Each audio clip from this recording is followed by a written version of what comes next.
Jai Hind Defense Aspirants, I Vivek Pandey welcome you back in Target Defense Forces. Friends, this video is going to be very special, very important क्योंकि इस video में शौर्य प्रताप जो कि recently recommend हुए हैं for NDA 147 is about to share his experience कि उन्होंने क्या किया जब finally he got recommended. And special ये वीडियो इसलिए है क्योंकि he was neither fresher nor a one time repeater, but वो रिपीटर थे for 4 times and in his 5th attempt he got recommended. So आप समझ सकते हैं कि ये बंदा कितना जुनूनी होगा जो बंदा NDA में 5th attempt में रिकमेंड हो रहा है। Actually it was his final attempt. और ये इंपॉर्टेंट वीडियो इसलिए भी बनती है क्योंकि आपने बाकी वीडियोस देखी होंगी जिसमें बच्चे बताते हैं, अपना एक्सपीरियंस शेयर करते हैं कि कैसे रिकमेंड हो, क्या करना चाहिए। But in this video he has shared his failures also, he has told about what not to do, जो आपको रोकेगा रिकमेंड होने से। And friends, this is also a proud moment for entire target defence forces family क्योंकि Shaurya was the part of target defence forces from his first attempt itself. अपने पहले attempt से target defence forces का part है and he has been part of Target Defense Forces online platform from his first attempt, in which he was regular from that time itself towards the lecture part, towards the PP&ED sessions, towards the GD part, as well as the news session. Actually हम लोग ये सारी चीज़ें cover करते हैं यहाँ पे Target Defense Forces online platform में. So if you also want to be a part of Target Defense Forces online or offline platform, must share your details in this provided WhatsApp number. Rest I'll be taking care of. इस video को आप and तक जरूर देखें क्योंकि इस video में शौर्य ने एक वर्ड बार बार यूज किया, that is desperate. He is saying that you don't have to be desperate regarding anything. Why he has said this thing? Just watch the video till the end, you will be getting the answer of this thing also. So must watch till the end. Here comes the experience of Shaurya.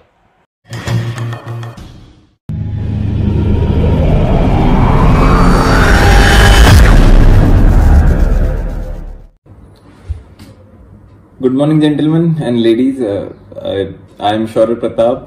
I am from Jaipur, and recently on 4th of October 2021, I have been recommended for NDA 147 from 34 SSB Allahabad. I was a repeater.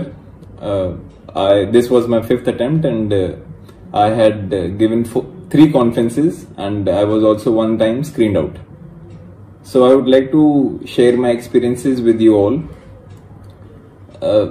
I would like to start off by telling you my experiences of the SSB right from October 2020.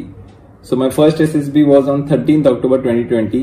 The board was 34 SSB Allahabad for technical entry TS44, and I was conferenced out. I would like to tell the mistakes that I had done at that time. First of all, the biggest mistake that I had found was in the GTO task.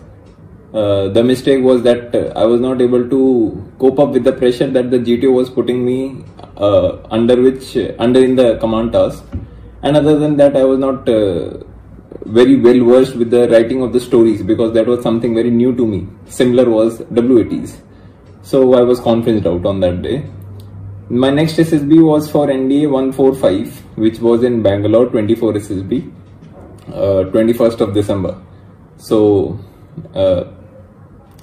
I was again conferenced out, and after coming home I found that I was lacking in the stories. Though I was practicing enough, but मैं वो stories नहीं लिख पा रहा था जैसे कि required है SSBs के अंदर। मैं बहुत simple C stories such as organizing an event, going out for an outing, organizing a birthday party, these were the stories. ऐसी stories I was more focused on. So after coming from that, I again started preparing, and I went for NDA 146 again in Bangalore, same board 24 SSB, and this time I got screened out. I would like to talk about NDA 146 at the end. Then I started practicing more for the screening part of the SSB procedure, and the next SSB was in Kapurthala, 32 SSB. For technical entry 45 TS45, उसमें भी I got conferenced out.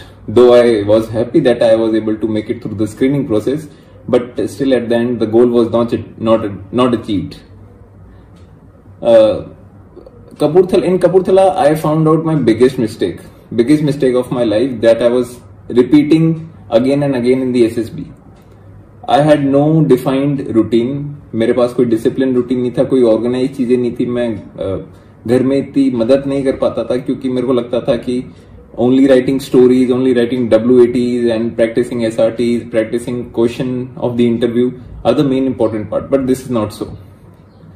और ये मेरे को तब realise हुआ जब मेरा इंटरव्यू चल रहा था, और जब the interviewing officer asked me about my routine that I was following. So it was very jumbled up routine, and I knew at that moment उसी टाइम पता चल गया कि that this will not take me through. So I got confident out, I came back again, and now this time I had around 4 months with me. I got confident out in April, और मेरी next SSB थी NDA 147 की, जो की थी September 30th को, तो मेरे पास काफी टाइम था. So जो मैंने मेन बदलाव किए मेरी लास्ट SSB NDA 147 के अंदर, पहली बात तो मैंने अपना एक वेल डिफाइंड रूटीन बनाया, जिसके अंदर मेरा दिन 5 बजे शुरू होता था. I was also good basketball player, so मैं बास्केटबॉल इंक्लूड करना शुरू किया more with my SSB preparation. और ड्यूरिंग द डे मैं घर वालों, अपने फैमिली की भी मैं मदद करना शुरू किया, और एवरी संडे कुछ ना कुछ टास्क उठाता था मैं कि that I will do it on my own. I will not take help of any other family member, and yes, I will accomplish it. So I think going around that task, first of all thinking कि कैसे कर सकता हूँ मैं, कैसे शुरू करूंगा, क्या क्या चीजें जरूरत पड़ेंगी, and also I started maintaining a small diary in which मैं अपने रोज के दिन के काम जो कि पेंडिंग चल रहे थे उसको मैं राइट डाउन करता हूँ, मैं कट ऑफ करता हूँ जब मैं वो काम कंप्लीट कर लेता हूँ. मैंने अपने रूटीन के अंदर बहुत कुछ चीजें डाली, बास्केटबॉल डाला, कॉलेज डाला, SSB की प्रिपरेशन डाली, शाम को एक वर्कआउट सेशन डाला, लेक्चरेट्स, OIR, story writing, WATs, SRTs, और ये सब मैंने किया. उसके साथ साथ in order to improve my self description that is SD, मैंने अपने रिपोर्ट कार्ड्स स्कूल के जो थे मैंने उससे निकाले, और मैंने टीचर्स के रिमार्क्स नोट डाउन किया, और उसके हिसाब से मैंने अपने एक SD बनाया. फिर मैंने अपने फ्रेंड से बात करी, काफी फ्रेंड से अपने बारे में पूछा, और चीजें लिखता गया, और एट द एंड मैं SD बनाया.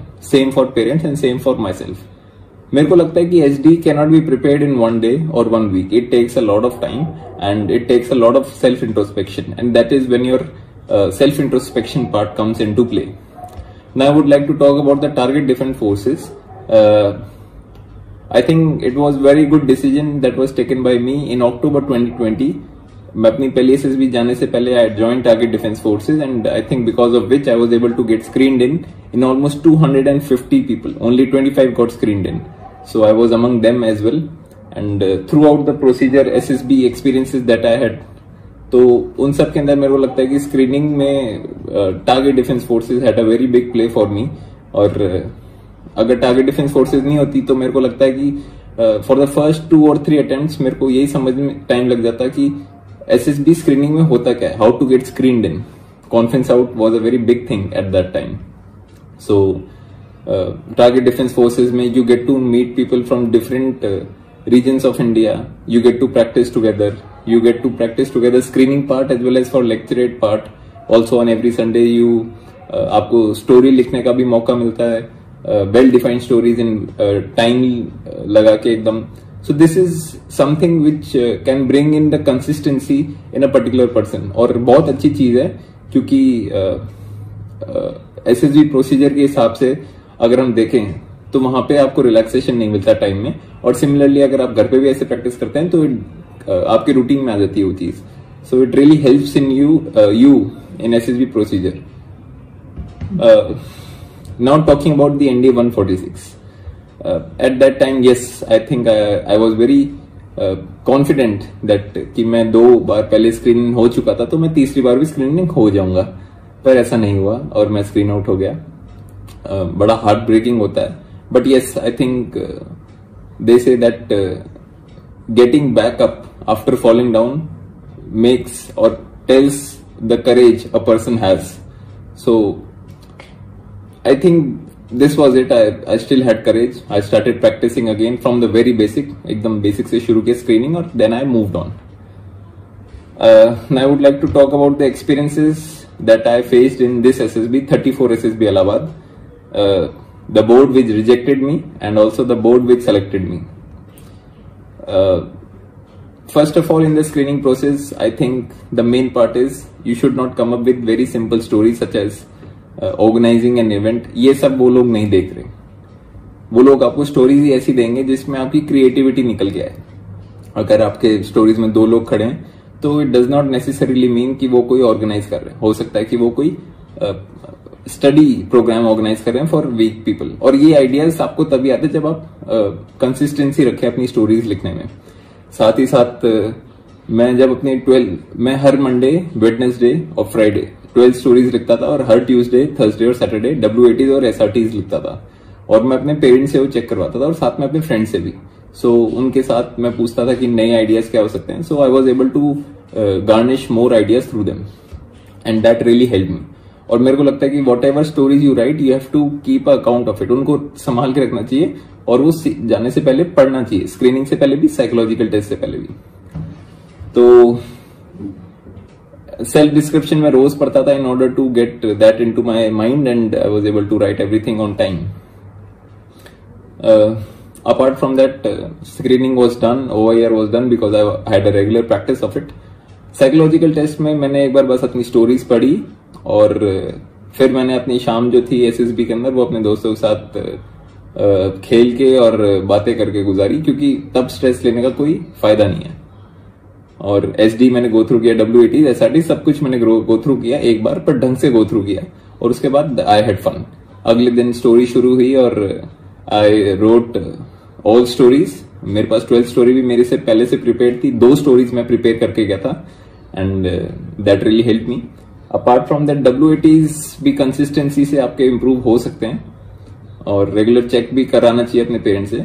उसके बाद SRTs I did 47 and WATs I did 58 and SD I was able to complete it on time. Apart from that, interview was scheduled on the next day for me, on the same day, sorry. Interview में I think एक problem जो बच्चे लेके जाते हैं या candidates लेके जाते हैं वो ये है कि गोल ओरिएंटेड माइंड से लेके जाते हैं that I want to get through. But I don't think this will really help in SSB procedure. वो आपका डेस्परेशन देख लेते हैं and they are not going to select you if they once feel your desperation. So with a calm mind you should go on. और I think to remove the desperation, मेरे अंदर भी बहुत desperation था. तो in order to remove the desperation, what I had done, I was started to see the videos of world traveling bloggers. तो मेरे को ऐसा था कि if I will not get selected in SSB, then there is no problem. I will go into the college. मैं अपने 4 साल अच्छे इन्वेस्ट करूंगा, अच्छी अच्छी चीजें, एक्टिविटीज में पार्ट लूंगा और I will build myself even better and I will come again in the SSB. So I did not go with any desperation or anything into the SSB and I think that really helped me. Apart from that, I think interview is something आपके अंदर general knowledge भी होनी चाहिए, अच्छी personality होनी चाहिए, अच्छा routine होना चाहिए जो आप उनको कन्वे कर सके, अच्छी कम्युनिकेशन स्किल्स, अच्छा फिजिक और अच्छे आपकी बॉडी स्ट्रक्चर होना चाहिए while giving the answers. Apart from that, GTO में I think general knowledge for GD is very important. GP में आपको you will have to increase your writing speed and have to go along with the group. PGT में भी they are only seeing that. I think what I think is that they are seeing how well can you get along with the group, कि आप अपने group के लिए काम कर रहे हो या आप अपने लिए काम कर रहे हो. फिर HGT में भी how quickly are you able to garner the idea and implement it on the ground. Apart from that lecturette तो मेरा बहुत अच्छा हो गया था क्योंकि I was regular in that, so I had no problem in giving lecturette and I think it was very good. Mine was on climate change. Apart from that I think then there is command task. Command task में I was called the first in my group and I was given a very difficult command task. Many things were taken away from me. Even one of my supporter was taken away from me. And my command task went all for 25-30 minutes. So it was a very long command task, but I was able to give them all the ideas. And that comes only when there is no desperation कि I have to give the ideas. मेरे को उनको दिखाना ही है कि मेरे बहुत अच्छे आइडियाज हैं सर. आप सिंपली उनको इग्नोर कर दीजिए, भूल जाइए कि कोई ऐसे सर है. आपको बस अपने काम पे काम करना है कि कैसे मैं अपने 2 सपोर्टर्स को मिलके पॉइंट अकॉम्प्लिश या फिर टास्क अकॉम्प्लिश कर सकूं। उसके बाद आईओ में इंडिविजुअल ऑब्स्टिकल्स में I was able to do only 9। I did the zigzag individual obstacle 10 times, but I was not able to get through. But I did not lose hope. I kept on trying till the whistle blew. And at the last in FGT, I again worked for my group. I only gave the ideas, but at some point I also implemented the ideas of other people as well. Then there came the conference. Conference बहुत लंबी थी मेरी. It was almost half an hour conference, and lot of questions were asked for me. And I think the only thing they were trying to check was how I react under pressure. So they were also giving me some taunt, I would say, कि this is your 5th attempt and you do not know this, और ये कहीं लिख लिया है न आपने रट लिया है और आप हमारे सामने बोले जा रहे हैं। So I think वहां पे आपको कोई उनको कन्विंस करने की जरूरत नहीं है, जो आपके अंदर है वो आप बोल दीजिए, और एक स्माइल रखिए हमेशा फेस के ऊपर। मेरे को लगता है एसएसबी प्रोसीजर के अंदर मेन इंपॉर्टेंट बात तो यही है कि एक स्माइल रहनी चाहिए। और हर शाम को मैं वहां पे बास्केटबॉल खेलता था, वॉलीबॉल खेलता था और टेबल टेनिस खेलता था। मैं बाकियों की तरह बिल्कुल नहीं था जो सिर्फ बुक में लगे रहते थे और मतलब दोस्तों से बात भी नहीं करते थे, सिर्फ अपने में लगे रहते थे। वो मैं करता था, बट सिर्फ हाफ एन आवर और 1 आवर के लिए मैं सिर्फ अपने आप से रहता था और पढ़ के फिर मैं अपने दोस्तों के साथ खेलता था। इट काम्स योर माइंड और आपको एक रिफ्रेश कर देता है, मेरे को लगता है games, and that is very important in SSB. So I think consistency is the key, gentleman, and calmness is also something which can really help you in the SSB procedure.